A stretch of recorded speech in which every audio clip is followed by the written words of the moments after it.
زیباترین تانگی که در اینجا است در بین تانگا. پایگاه نظامی میشه بسیار خوب ازش استفاده کنی یا تریکش های سلا باشه به اگه صبح طرف بیرون و داخل از ری است دیگه. شاید هیچ مرمی در این تانگا کار نکنه، حتی راکت و توپ و تانگ. مرودی سب گیرت کدام چی میکنی؟ کچولو دزدی کردی؟ چی کردی؟ پودینه در جای جمع کردم بسیار. این غریبی تون اصلا از این گوشت و این برنج و این خروت یاد غریبی هست اگه پیسه داری باشه چی خواد خورده این؟ دوستای عزیز سلام، روزتان بخیر، خدا کنه خوب و صحتمند باشین. ما اومدیم به ولایت بامیان که فعلا در خود بامیان هستیم. این موقعیتی که ما هستم برای شما معلومات بدم، اینجا اما مرکز بامیان است. فعلا در مرکز هستیم دیگه، تازه رسیدیم، گفتیم پیش از اینکه شام شوه بریم یکان طرف از امی گوشه و کنار بامیان جاهایی که نزدیک است یک بار دیدن کنیم. امی از محمد امی از ها؟ محمد پیدا نشد. چوپونی رفته بودن.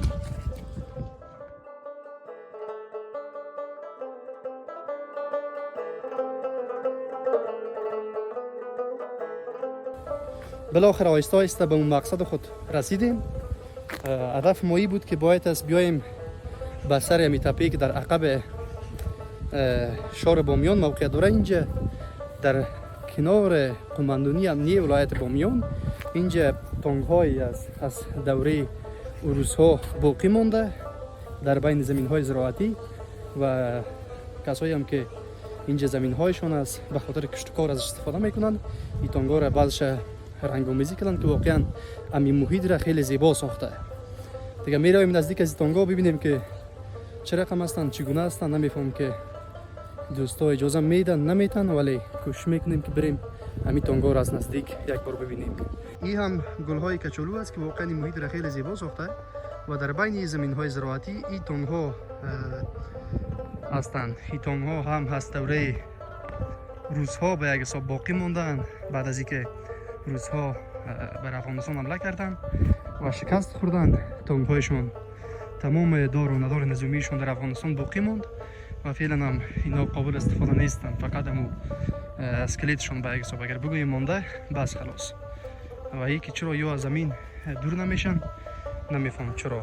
شاید به خاطر از اینکه دولت اجازه نده یا ای که به خاطر بعضی توریست هایی که از بیرون میان از این تانگو دیدن کنن، شاید از او خاطر هم باشه. زیباترین تانگی که در اینجا است در بین تانگا همین تانگ است. اگر حساب کنیم میشه چند تانگ میشه داره؟ 1 2 3 4 5 6 7 در مجموع 7 تانگ است اینجا که اینش در بین زمین ها شاید مصاحب زمین رنگ کرده باشه. تو باش ما اگر شوه امکان داشته باشه در سر از تانگ هم برم ببینم که در داخل از چی است.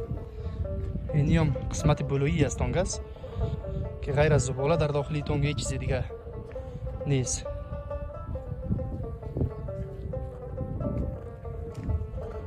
این هم قسمتی است که و یا میلش است که کنده شده و میده شده و یا قسمت های دیگه هستند. نمیفهم که دل میخوره یا خیر.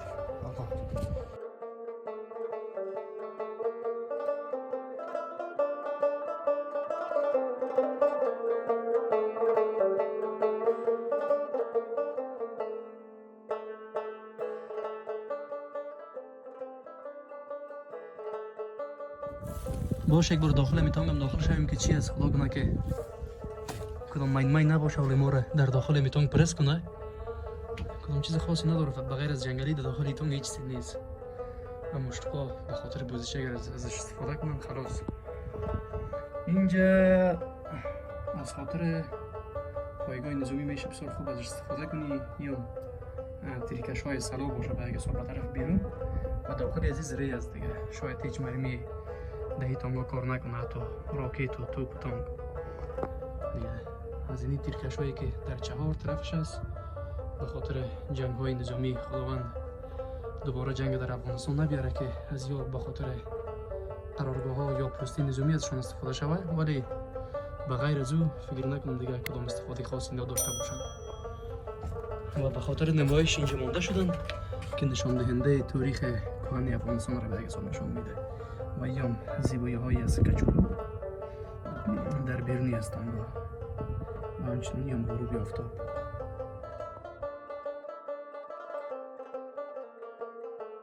از امی وقتی که طرف بالا در بین زمین های زراعتی آمدیم، یکی از دوستای ما همینجا در بین علف ها مصروف است. ببینیم که چی میکنه، کدام کچولوی مردم بامیان اولی داخل پلاستیک پر نکنه و بوی ما رو نبره.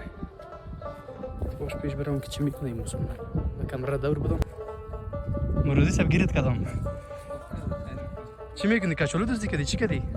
پودینه در جای جمع کردم بسیار عالی از بسیار. چی میکنی؟ پودینه رو چی میکنی؟ این بچه پدر نمیخوره. تکلیف میده داری؟ نه ندارم خدا از استفاده میکنم با مشکل میده روبرو نشوی میگی؟ این رتن تو میفهمی کل میفهمه. این مردم بامیان خیلی میگه هیچ تکلیف میده ندارن. دارم کسایی که استفاده میکنن خب شاید نفهمم که به خاطر میده دردی خوب است. چطور؟ بعضشان زیاد تنبل هستن که از رویشان نمیشن کبیر جمع کنن استفاده. کربلایی صاحب سلام. خوب هستین؟ صحتمند بخیر هستین؟ عافیت دارین ان شاء الله. والا ما خو از کابل آمدیم دیگه، از داخل شهر آمدیم. برای ما چیز خیلی عجیب است. این پودینه بچه به درد میخوره پدر جان؟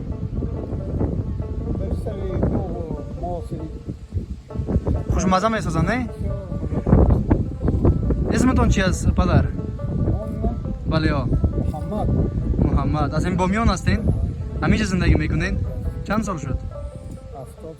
70 سال هستین شما؟ ماشاءالله. خب اما تو تایید و تگرم علوم میشین؟ نه، کسایی که 70 ساله هستن در کابل هستن خیلی ضعیف هستن، در 50 سالگی و 60 سالگی ضعیف شدن. در خوراک چطور؟ نه یعنی خوراک فرق میکنن نه کسایی که شما خوراک شما چی است مثلا؟ آب و هوا صحیح است که تاثیر خود داره. در خوراک شما چی میخورین؟ غریبی دیگه برنج است، گوشت است، ماست است، چکه است، چیز برنج است، قروتی است. این غریبیتون هستن از این گوشت و این برنج و این خروت یا در غریبی است؟ اگه پیسه داری باشه چی خود خوردین؟ یکان نان چلیو. نه ماشاءالله. چی خدمت کنم برات؟ او برات بزنم، تکه کنم، درو کنم، چی کنم؟ مالی ما میشه از کابل آمده. سرت با سلامت باشه، عمرت دراز باشه، صحتمند و سربلند باشی، خانه آباد و خیر و سلامت باشی.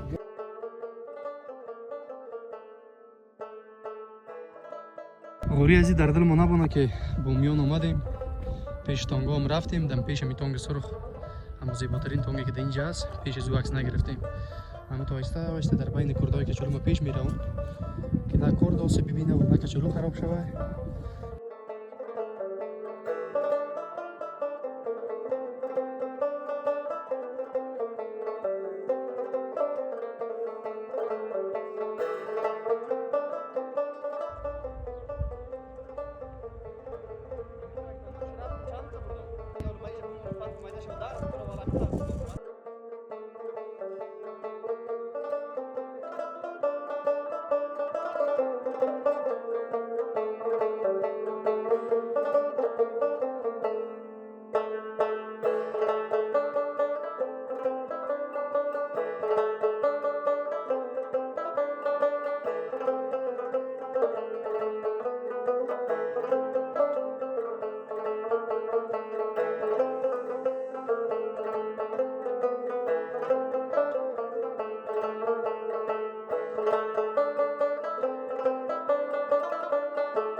نه بیاک نختم تو در پیتا بید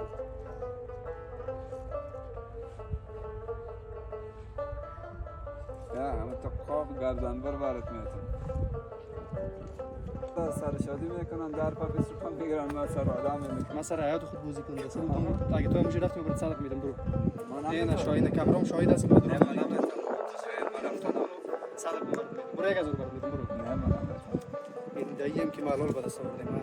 10 افغانی که در سر میلتون رفتیم. خیر نصیب. خانه آباد. تشکر. خوش شدیم از دیدارتون.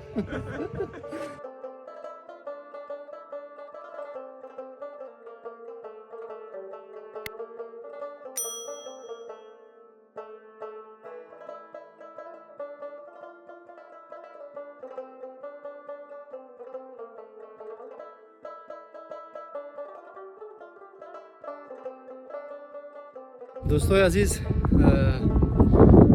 سیر و سفر و سیاحت ما به قسمتی از تانگ‌های ولایت بامیان در عقب قماندانی امنیه ولایت بامیان در همینجا به پایان رسید.